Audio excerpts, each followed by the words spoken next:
Қазіргі таңда әлеуметтік желілерде, атап айтқанда Instagram, Facebook, TikTok платформаларында кәсіптік одақтар туралы пікірлерді жиі естейміз.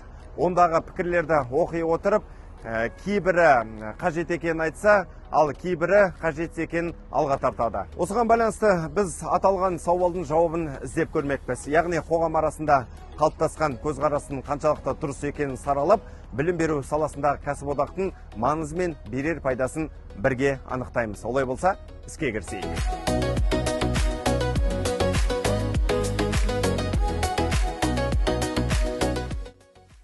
Саламатсыз ба?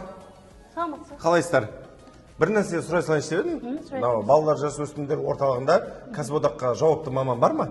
Я бізде бар, кәсіподақ төрайымы Ыдырысова Назира Темірханқызы. Сол кабинетін көрсетіп жіберсеңіз, Ағаш көрсетейін.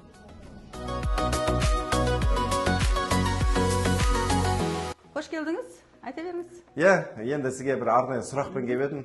Жалпы қоғамдағы кәсіподақтың керек емес деген пікірге жауап іздеп келіп едім. Сол жайлы айта кетесіз ба? Келіңіз, отырыңыз.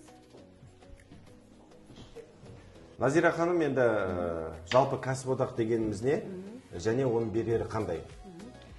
Кәсіподақ еңбек адамдарының сенімді тірегі.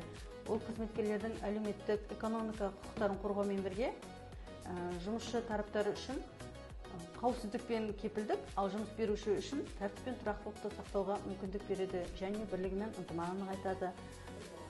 Орталығымызда жұмыс беруші мен әлеуметтік әріптестік аясында ұжымдық шарт жасалған. Ұжымдық шарт арқылы еңбек ұжымы өз мүддесін заңды жолмен қорғауға мүмкіндік алады. Яғни ұжымдық шарттың игілігін кәсіподақ мүшелері көруде. Енді ұжымдық шарттың игілігін кәсіподақ мүшелері көруде деп өзіңіз айтып қалдыңыз. Сол игіліктер туралы білсек болады ғой, Әрине болады, жүріңіз.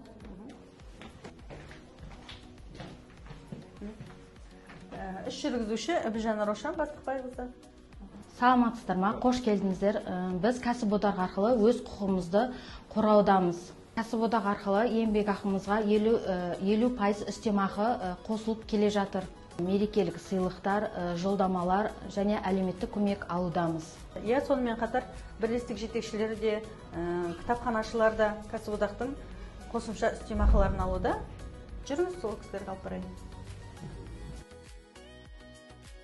Атамекен бірлестігінің жетекшісі Тәжібаева Құралай Талғатқызы. Танысқаныма қуаныштымын. Енді кәсіподақ туралы не айтасыз? Кәсіподақтағы ұжымдық шартпен көзделген әр бірлестік жетекшісіне үстемақы төленеді. Игілігін көрудеміз. Жүріңіз, енді кітапханашыларға барайық. Жүріңіз, аха. Біздегі балалар жасөспірімдер орталығындағы кітапханашы маман Аққұлы Шұғыла Сағатқызы. Саламатсыз ба, Шұғыла ханым? Танысқаныма өте қуаныштымын. Енді жалпы сіз кәсіподақтың, яғни ұжымдық шарттың қандай игілігін көрудесіз? Біз қазіргі таңда ұжымдық шарттың әрине игілігін көптеген көрудеміз. Ол, мысалы, нақтырақ айтатын болсам, бізге үкіметтен бөлек, үкіметтің төлеп отқан жалақысынан бөлек, қазіргі таңда 30% үстемеақы қосып берді. Сонымен қатар, жаңағы ақылы еңбек демалысымызға 3 күндік тағда ақылы еңбек демалысын қосып берді, 3 күндік, яғни жаңағы ұжымдық шартқа бізге тек қолдау көрсетіп жатқан үшін үлкен алғыс айтам. Рахмет. Енді сізге де арнайы бір сұрақпен келіп едік. Жалпы кәсіподақ туралы не айтасыз? Осы мекемеде 20 жыл жұмыс атқарамын.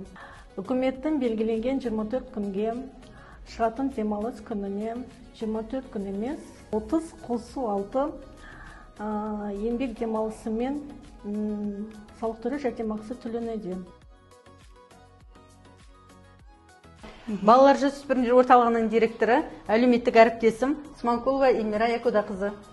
Кәсіподақ ұжымымен ұжымдық шарт негізінде келісіп жұмыс жасап жатырмыз. Менің ойымша, білім саласындағы кәсіподақта ұжымдық шарттың рөлі өте маңызды. Кәсіподақ еңбек ұжымындағы қызметкерлердің құқықтарын қорғап қана қоймай, олардың бірлігі мен ынтымағын нығайтып, әлеуметтік жеңілдіктермен қолдау көрсетіп, еңбек жағдайларын жақсарту. Әлеуметтік тұрақтылықты қамтамасыз ету және қызметкерлердің кәсіби мүдделерін қорғау бағытында нақты әрекеттердің жүзеге асырылып жатқандығын көрдік.